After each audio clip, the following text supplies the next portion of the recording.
Hello my dear students, welcome back after vacation. So today we are going to start chapter number 4, Animal Fibers, from your half yearly syllabus.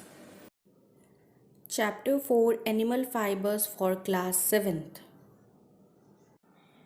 Students, you know that long ago human beings used leaves, bark of trees and skin of animals to cover their body, and we wear clothes depending on the climate also. Generally, there are three type of seasons, you know that: summer, winter and rainy season. So in summer, we used to wear loose and light color cotton cloths because cotton has tiny pores due to which air can circulate easily. Generally, we used to wear white color clothes also because it reflects the heat and keep our body cool. Similarly, in winter, we used to wear thick dark color cloths because they prevent our body heat from escaping, and dark color cloths absorb heat and keep the body warm. Now, in raining season, we used to wear raincoats, gumboots, umbrella, which keep us dry when we go out in the rain. So these cloths are made up of fibers, and these fibers are extracted from the nature, which are known as natural fibers. Natural fibers are of two types, mainly animal fibers and plant fibers. Animal fibers are those fibers which are extracted from animals and are made up of proteins, whereas plant fibers are those fibers which are taken from plants and are rich in cellulose. Example of plant fibers like cotton, flax, jute, hemp, etc., whereas animal fibers are silk, wool, etc. So let's discuss wool first. Wool mainly comes from the fleece of sheep. We used to get wool also from animals like goat, sheep, alpaca, yak, camel, etc. Now, the fleece of a sheep consists of two types of fibers. One is a coarse beard hair and another the fine and soft under hair that grows close to the skin. And the under hair provides the fiber for making wool. Now let's start the process of making wool. The major steps necessary to process wool from the sheep to the fabric are shearing, second is cleaning or scoring, third is grading, fourth is carding, fifth is spinning, sixth is weaving, and final is finishing. So the first step in extraction of wool is shearing. Shearing is simply the removal of wool from the sheep, which is done either by a large razor or with a shearing machine. The second one is scoring.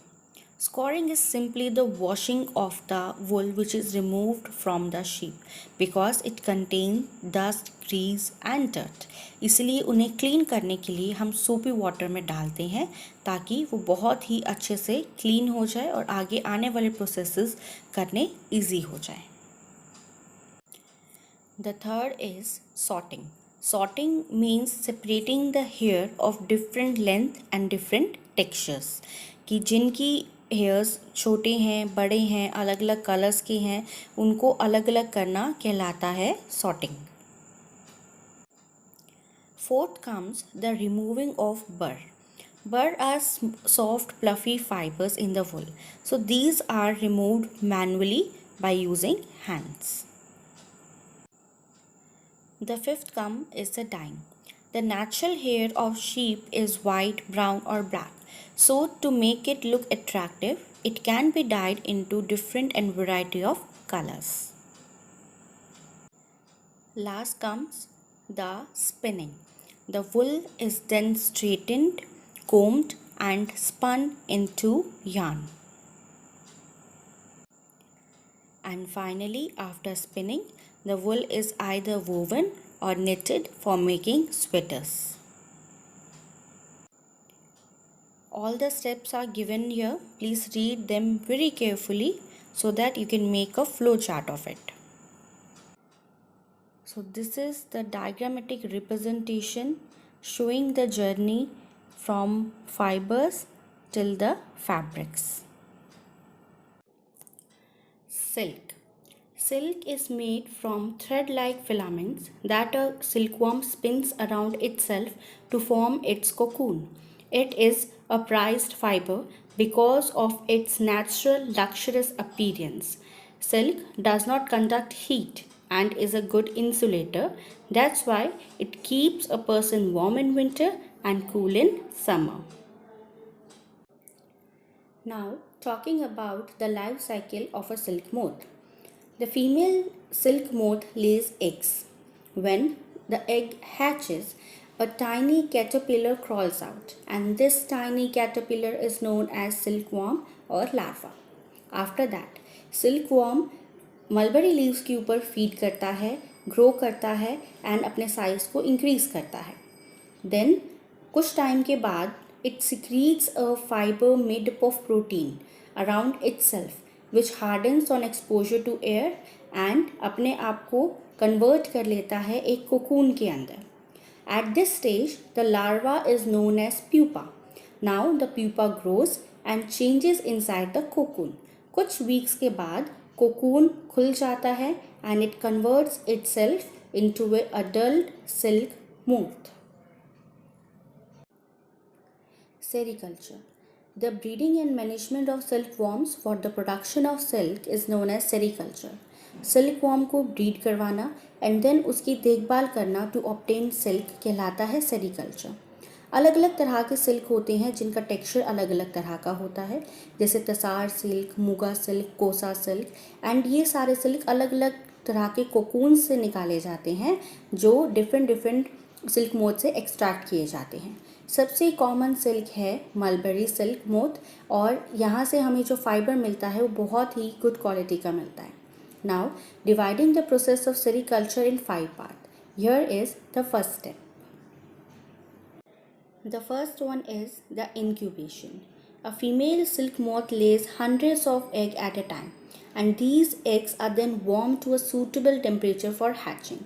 This process is known as incubation, जिसमें एक female silk moth 100 of eggs एक ही time पे produce करती हैं and उसके बाद उन्हें एक सूटेबल टेम्परेचर पे रखा जाता है ताकि वो हैच हो जाएं. After hatching, the silkworms are fed on freshly chopped mulberry leaves. लगातार हैचिंग के बाद जो हमारे छोटे छोटे लार्वा सिल्कवर्म निकलते हैं वो मलबरी लीव्स के ऊपर फीड करते हैं लगातार 6 वीक्स के लिए और अपने साइज़ को इंक्रीज करते हैं. लगातार अपना साइज़ बढ़ाने के बाद they secrete a protein fibre और उस प्रोटीन फाइबर को अपने ही अराउंड वो स्पन कर लेते हैं for continuously 8 days. This process is known as spinning of cocoon. And you will be amazed to know that about 5,500 silkworms are required to produce 1 kg of raw silk. After that, all the cocoons are gathered and they are boiled to kill the insect inside them. The silk fiber is obtained from the cocoon by a very delicate process which is known as reeling of cocoons. After reeling, the cocoons are first heated in boiling water to dissolve the gummy substance that hold the cocoon filament in place. After this heating, the filaments from 4 to 8 cocoons are joined and twisted. This results in a thread known as raw silk. It is then woven into silk cloths by the weavers. So this was all about sericulture. Now comes the disease related with the health conditions of workers in working in the wool and the silk industries. First is the sorter disease.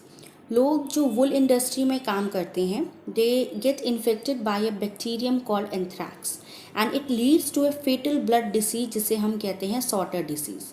उसी तरीके से silk industry में काम करने वाले workers को respiratory diseases हो जाती है because of the inhalation of vapours arising from the cocoons which results in the breathing problem, asthma etcetera.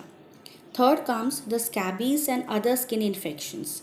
Railing जिसके अंदर कोकून को लगातार बॉयल किया जाता है अंदर के वॉर्म्स को मारने के लिए, उसमें हाथों को और पैरों को जो है पानी के अंदर डुबा के रखा जाता है ताकि हम लगातार जो कोकून्स हैं उसको हम शफल करते रहें। सो उसकी वजह से जो स्किन होती है वो रॉ हो जाती है, ब्लिस्टर्ड हो जाती है, which results in the peeling of the skin of hands and the feets. So these were the health condition of workers working in the wool and the silk industry. Thanks for watching. Hope students you understood the chapter. Do take a revision. Take care. Bye bye.